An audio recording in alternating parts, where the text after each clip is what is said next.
The Fed held rates flat at 3.5 to 3.75%, yet the euro still got crushed against the dollar. The 30-year Treasury yield jumped 14 basis points to nearly 5.24%, the highest since 2007. By the end of this, you'll know the one currency pair taking the biggest hit and how traders are framing it. Traders repriced September hike odds from roughly 30% to 57% in a single session. Fed Chair Kevin Warsh vowed not to waver on the 2% inflation target, even as oil prices climb. Here's the twist. A rate hold is usually dovish, but rising long-term yields are doing the tightening instead.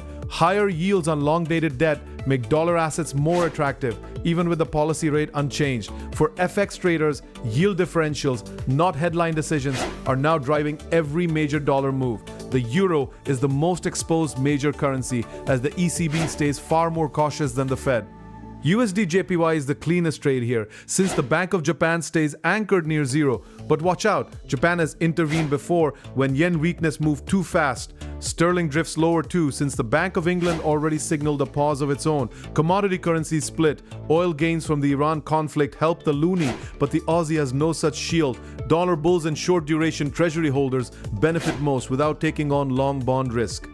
Emerging markets with dollar debt face the opposite problem, as capital drains back into US assets. Stick around, the pair most exposed to all of this is coming up next. Warsh letting bond yields do the tightening suggests even the Fed is unsure how much the economy can absorb. The real risk, if the Fed turns dovish in September, this whole dollar trade could reverse hard. The one to watch is USD, since the ECB gap and hawkish Fed rhetoric point the same direction.